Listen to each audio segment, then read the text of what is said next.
Welcome to the Personal Development Essentials. And today we're talking about mastermind groups. And actually, this is the second time that we're talking about mastermind groups. It was back in episode 12, a year ago or so, when we first talked about mastermind groups. And Paul, it's great to speak again about this topic that is close to our hearts. So, what do you think? Good. So, masterminds Mark II, and again, why is it important? What's the point of masterminds? And I think you've actually got a really good definition from Napoleon Hill in front of you, haven't you? Yeah, Napoleon Hill was the one that defined the term mastermind group, and he said that it is the coordination of knowledge and effort in a spirit of harmony between two or more people for the attainment of a definitive goal.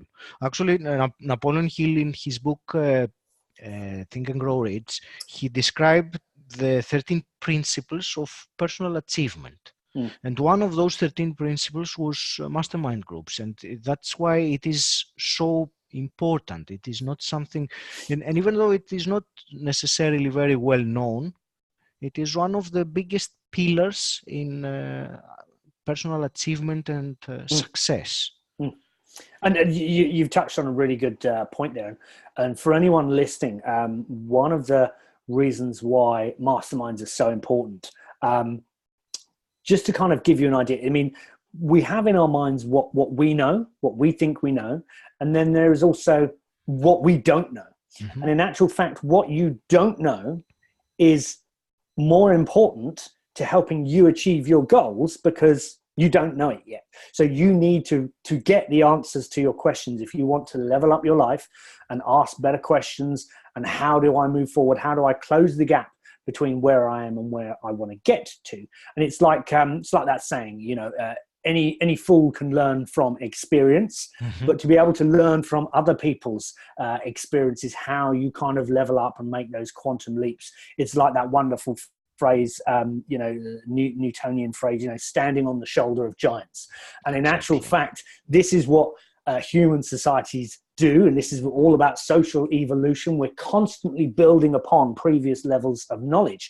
So why not, in your own evolution of personal development, you want to be able to assimilate information faster, find out the answers to your questions, and move forward faster. And so mastermind groups are one of the best ways to do that. So yeah, just wanted to throw that in there. I think faster, what you said, faster is the key there, because you can learn by your own trial and error.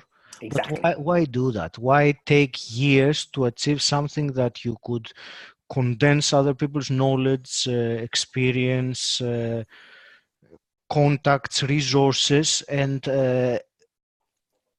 shrink time? And collapsing time frames. Collapse the time, and Tony Robbins calls it collapsing decades into dates when you do total immersion. But it is one of the greatest benefits of the masterminds is that the gaining time. And many people say that, I don't have time to participate on a mastermind. And these are the people that they really need to to participate, because you will find the techniques, the tools to make better use of your time. If you don't have time to do that, and you carry on doing the same thing that you're doing, you will never have time. You repeat those kind of mental loops, mental habits that we can all fall foul of. So sometimes it's really helpful to be in a group of your peers, people who might be struggling with similar situations or who may be ahead of you, certainly mentors and so on and so forth. But it helps to highlight our own mental blind spots as well. And so you kind of share your trials and tribulations and your struggles with the group, as well as them do with you. And you all help strategize better solutions for your struggles moving forward. And actually, in fact, this is some of the best ways of learning. It's, mentors plus masterminds. It's those two things. And we all know the Jim Rohn quote, we are the sum of the five people we kind of hang around with. And that's so true, because we do learn by immersion. I always say what's in your field of focus floods your physiology. So if you're in a bad kind of culture or community where there's people trying to bring you down, that can bring you down. But equally, if you are in a culture or mastermind group of forward-thinking people who all want to progress and move forward, and they're really keen on helping you move forward as well, then it lifts you up. So the benefits are many. I mean, we are in a mastermind group together, a small mastermind group together, and what we do is we hold each other accountable. We say to people, this is what I'm struggling with, these are my opportunities, these are my obstacles, this is what I'm trying to achieve, I'm stuck here or I'm stuck there. And the group, we listen, we help each other, and you create new goals in front of the group, and it's the accountability, it's the public accountability, and say, okay, this is what I'm shooting for, this is what I'm aiming for, this is what I'm going to do. Because it's one thing to have these dreams and big visions, but executing on them is what's really going to move the needle forward and help you progress. And that's what masterminds do. So obviously we do it with each other. We also have mentors in our lives as well. So we've been on this journey of personal development, and we're very passionate about sharing benefits of our knowledge and our failures and our successes with other people as well, because that's the whole point. It's like, how do we help each other move forward faster? And obviously we're really excited because, Aggie, I understand you've got a new mastermind group, haven't you? I am launching, I actually have launched one online mastermind group, and I'm about to launch another one. And it is something that the experience I got from the masterminds that we have participated together, and also the knowledge business blueprint course from Tony Robbins and Dean Graziosi, which I have mentioned in the past that I did a few months ago, has given me tremendous knowledge on the best ways to organize and effectively run a mastermind, because it's not just a bunch of people talking about stuff. It has to have a structure.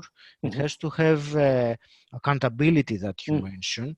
It has to have a common element of support between the members and commitment to each other's success, because otherwise it's pointless. If everyone on the mastermind is there for their own benefit, it doesn't work.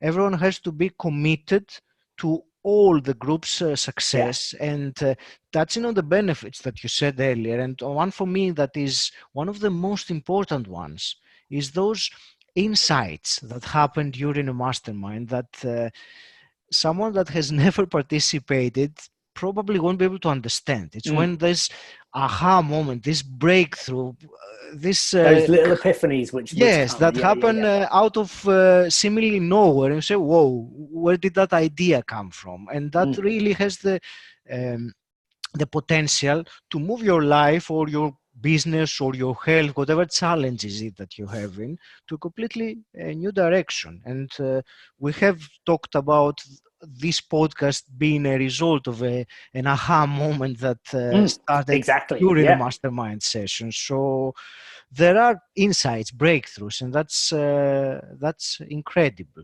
And because I believe in it so much, that's why I'm excited about it, enthusiastic about running masterminds. And I mean, I love masterminds and supportive networks and communities, and people would have listened to those on our previous podcasts. There's a phrase which I got from the incredible Dan Sullivan, founder of he's a speaker at Genius Network and founder of Strategic Coach, and he helps entrepreneurs grow and scale massively. I mean, he's I think Dean Graziosi is part of Genius Network, and so on. All of those high-level people. And the way Dan Sullivan summarizes this, 3 words, and if anyone listening to this, burn these in your mind as a brain tattoo. The 3 words: who, not how. Right. So when we try and tackle a problem on our own, we kind of keep hitting a wall. We keep hitting a wall. Most of the time we go around I call it the loops of our lives, and which is the recurring negative thoughts. And we keep looking at a problem from the same angle. Right. But what good, and I use the example of, I call them exponential entrepreneurs, super successful entrepreneurs, people like Richard Branson and Peter Diamandis, stuff like that. The way they approach problems is different. They see problems as opportunities, and they don't say, well, how do I do this? They take themselves out of the equation and they say, who is the best person to help get this result? And then it enables you to grow and scale and move forward faster.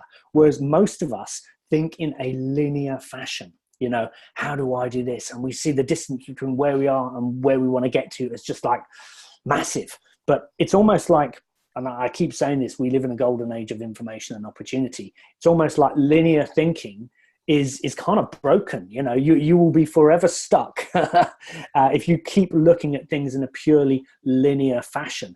And the benefit of any supportive network, community, or whatever, when you just say, hey, here's a problem or whatever, and you see all these kind of hands shoot up and say, hey, have you thought about this? Have you thought about that? And you're like, whoa, no. And this is why these kind of epiphany moments kind of ping up all over the place. And I love it when people come back to me for months, even years ago, and say, Paul, that one thing you said, or I do the same to other people, and they say that one little thing really helped me move forward. And it's the same for me. It's taking those little nuggets, and it could be one thing. It doesn't have to be loads of things, but that one aha moment, which would get you to look at whatever challenge, whatever struggle you're dealing with in a different way, so you can evolve your approach. And that is the whole point of personal development. It's evolving your approach, you know, cause and effect. If you want a different reality, you need to change your routine and what you are doing on a routine basis. So it's like that quote by Einstein: you keep doing what you're doing, you're going to keep getting what you're getting. And you have to take different actions if you want different results, and you can only take actions based on what you know. You know, and what you know, what all of us know, is necessarily really limited in scope. But if you look at and I use the example of people like Elon Musk. He talks about, or let's say, for example, you want to get from A to B, right? Whether you're talking about strategy or even scientific inquiry, strategy is, or even science, like we talk about, Elon Musk talks about vectors, you know, here's A, here's B. How do you get from point A to point B? And you ask that question, who, not how, you know, and then you begin to get all the answers. You ask the right questions, you get, or you ask better questions, you get better answers. This is like what scientific inquiry and experimentation is all about. Absolutely. And the same is true of anyone listening. If you want to improve your life, you need to take more actions that are in line with your ambitions. You know, when you talk to so many people, and they have these grand ambitions, and you say to them, well, what have you done about it? You know, and I spoke to a guy at an event one time. He had this pipe dream of having a place out in the Caribbean or whatever. And I said, tell me, how much of your day do you spend devoted to your dream, to thinking about your dream and thinking of the action steps you're going to take to get there? And he was like, oh, you know, scratching his head. And I'm like, tell me, an hour, 10 minutes, 5 minutes? And he said, well, no time at all. I don't devote any time to it. And then it will remain. It will remain a kind of distant wish, you know. So what we're talking about here literally is, it's kind of taking that dream or that vision and then coming up with concrete strategies and actionable kind of executable items for you to move forward. And that is, you know, for me, that's what masterminds are all about. Absolutely. It's getting the answers to your questions. They will give you clarity on the situation that you are. They will help you overcome your challenges. They will fuel the opportunities that you have. And you know what, in terms of benefit, there is one huge benefit that most people don't even consider with a mastermind. And this is the amazing networking opportunities that you have. Yeah. You will be in a room with, or virtual room or real room, it doesn't really matter, but with people that are like-minded, and these people can have the potential to really take your life to a different direction. You don't know which people are going to be there, so the opportunities are huge. As I said, and I think you can tell by the sound of my voice that I'm enthusiastic about it. I really love it. I mean, it has made a difference in my life. It keeps on doing it all the time, and I'd love to share that and for people to experience it. And that's the thing. It's like whatever area of life you want to improve, we all need accountability. We all need clarity and accountability and metrics. There's a wonderful phrase which is that which gets measured gets improved. And that which gets measured regularly improves exponentially, or something like that. Because here's the thing, most of us just go around on autopilot with our conscious mind making all the decisions, and most of the time we're kind of driven by external triggers, internal triggers, bad habits, and all this kind of stuff, and sometimes it feels like we're not in control of our lives. So the one thing which really helps you is to get things down on paper, metrics. What are you actually doing? What's the goal? What are the action steps? And as long as you're taking, we all fall short sometimes, but as long as you get back on the horse and keep moving forward, that's what it's all about. So I'm really pleased for you, Aggie, that you are doing this extra mastermind group. Obviously, you do have limited capacity as well, I understand. So if anyone listening is interested in joining Aggie on his new mastermind group, Aggie, what would they need to do? I will just contact me. Really, I'm going to put some information on the show notes with either my email address or a mailing list where we can join, and just check it out for yourself. I think that's the simplest way of doing it. So if I try to spell my name and things like that, it might be complicated. Sure. Yeah. So if you're listening, if you're a fan of the podcast, if you've never been part of a mastermind group or anything like that, and you want to become part of it, then certainly check out the links in the show notes. Yeah. And I will say a little bit on a side note to that yes, it is the second time that we discuss the topic of masterminds, and yes, we did take the opportunity from what I have been doing recently and plan to do much more in the future. But we will revisit some of the previous topics of the podcast because they have been very, very popular. And one of them is certainly daily routines. I think that is, apart from the introductory episode of the podcast, is the second with the largest amount of downloads. So people are very interested in that. And I think, Paul, because we recorded one over a year ago, I'm sure your routines have changed as mine have. So as they should do, as your goals change, what you're doing. Absolutely. So that's going to be another topic that we will revisit, along with another 2 or 3 that I think they are very fundamentals in personal development. So we will be revisiting some of the old topics. And we also would appreciate the listeners to share with us anything that they would like us to discuss about in terms of personal development. Because that would give us... So if you've got any topics you want us to discuss, any people you'd like us to talk to, let us know. So this show obviously is about, it's for our listeners. It's for those people who are interested in personal development. And so, we're here to serve. So let us know. That'd be really helpful. Yeah. So I don't know, Paul, if you have anything else to conclude. I'm very happy with what we talked about and what we shared. And I would just say to people, if you're listening to this episode for the first time, revisit our first episode of Masterminds. If you're new to the podcast, check out the intro, check out growth mindset, movement, check out the ones on stoicism. I mean, there's so much to choose from, but just dive in, dive deep. But obviously, if you want to be part of Aggie's mastermind, then click the links in the show notes. And that's all I've got to say. I'll be delighted to have you involved with this, and that's it is something that has tremendous potential. I didn't know it a couple of years ago. I had no idea. Now that I know it, I can't really share and express enough how important it is. So yeah, good. And it's seeds of possibility. You never know how your life can change through chance meetings, chance encounters, being part of supportive communities. For me as well, being part of networks and masterminds and having mentors has just been incredible for my own personal growth as well. So Absolutely. Yeah, that's all I've got to say. But otherwise, thank you for listening, guys. And we look forward to having you on subsequent Thank you episodes. very much for listening to the podcast, and we hope you enjoy it. Take care, guys. Bye-bye.